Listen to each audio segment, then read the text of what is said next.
All right, ladies and gentlemen, That is a sick. let's talk about a role that this man should be winning Emmys. He should be winning Oscars. Hell, if he does a musical number in the next episode, he should win a Grammy.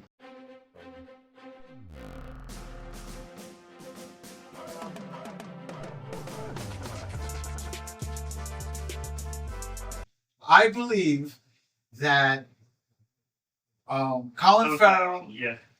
has played probably the best, not Penguin, the best gangster in recent memory. Ooh. Because this show, as much as it's called The Penguin, and as much as it's derived, or a spin-off rather, from The Batman, this movie is not a comic book.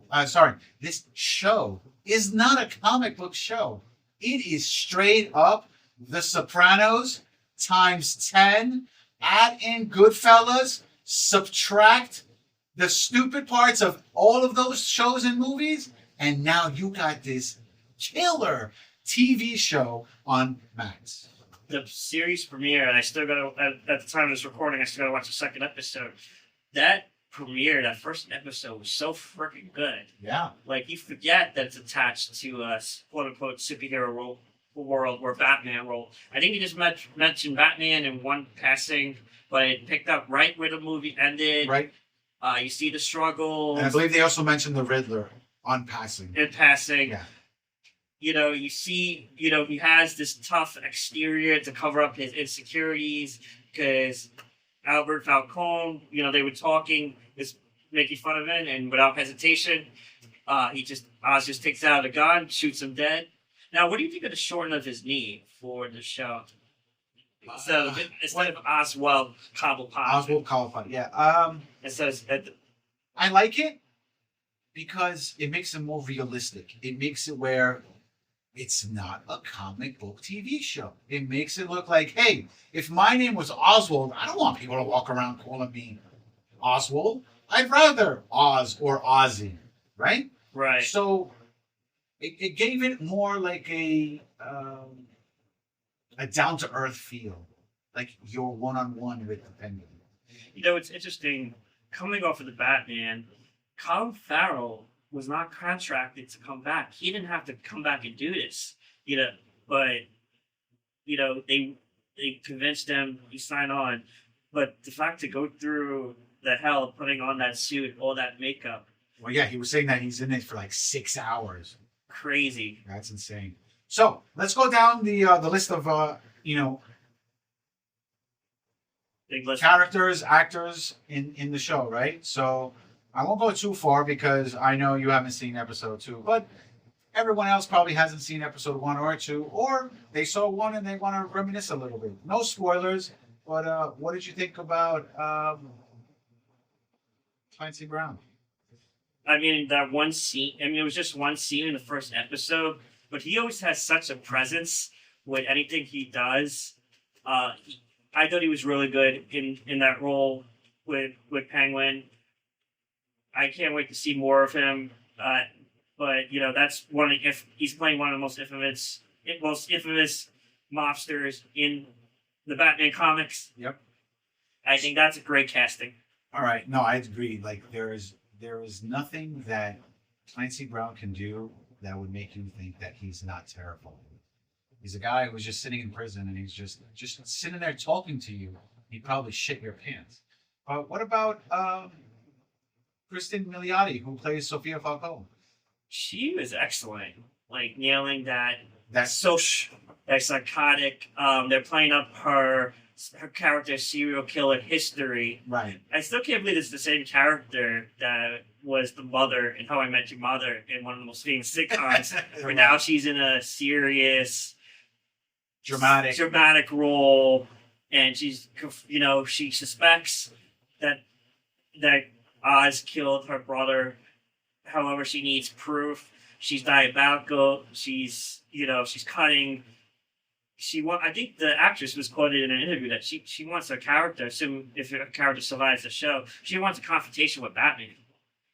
I could see that happening Yeah. in another movie or in another TV show. Or Yeah. hint, hint. She is perfect, but she's definitely going to lead the family struggle against Penguin for power in the underworld of Gotham. Right. I agree. Now, I like the fact that they're making her sound like she's crazier than what she really is. Yeah. And it kind of gets elaborated in the next episode. But you know who is stand out to me a little bit? Is Renzi Feliz, who is the kid who plays Victor. Now, if you don't know, and if you didn't see it, he also plays one of the characters in The Runaways. I don't even familiar. Okay. Okay. So he was in that. He was playing a teen in Runaways, and apparently he's still playing a teen. Was he stealing the hubcaps and tires? No, he was not. In that show? No, he didn't. But the fact that he plays such a down-to-earth character who has a stuttering issue, and I feel like because he has a stuttering issue, that's why Oz takes a liking to him, because Oz knows what it is to be somewhat of an outcast in society. Yeah. One thing I didn't know about the show, that at least through flashbacks, is that Carmine Falcone was going to make appearances, but the role was recast with Mark Strong taking on it. And when I just looked up how come John Turturro couldn't do it, it just simply was scheduling conflicts. It's always like that. Yeah, but if you've seen the side by side, they made him look. Oh, did they? Yeah. I haven't seen it yet, so I don't know. But yeah, this show, to me, if it continued on 5 seasons, 6 seasons, 7 seasons, without even mentioning Batman, I wouldn't care. I would not care. You know why? Because it is so beautifully written. And the fact that Colin Farrell is literally like grade A for this character. Oh man, I'm telling you, I would watch the shit out of this. For now, it's just a miniseries. Yeah. Linking the movies, but hey, you saw what happened with Shogun.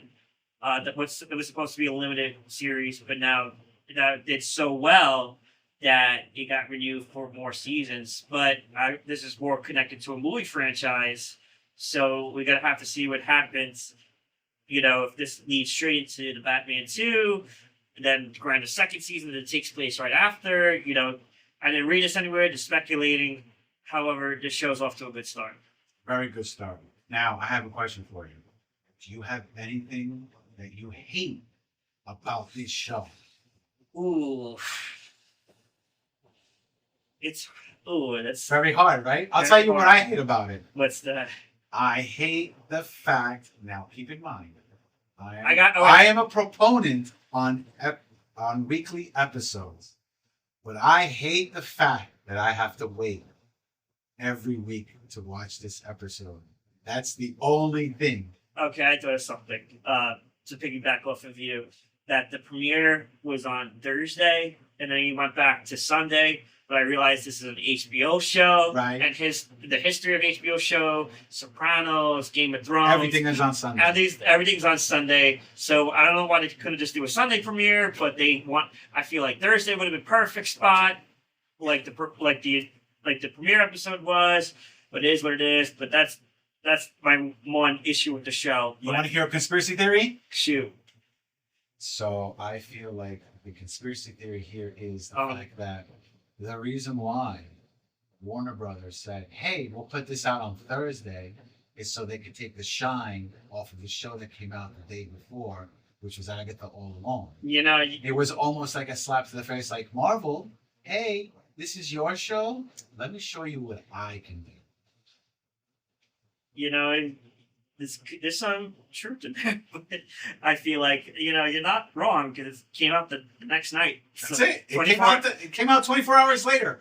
On the dot, 9 p.m. on Thursday, while Agatha was on Wednesday at 9 p.m. Eastern Standard Time. If we go back to this cast, again, I don't know if he appeared in the second episode yet, Dio Rossi, so I'm excited to see him. In the first episode, I know he only had some screen time, but Michael Kelly as Johnny Vivi, the other boss of the Falcone family. Yep. So we'll see what else happens going forward. So the question goes out to you guys. Did you guys see it? Did you like it? Did you hate it?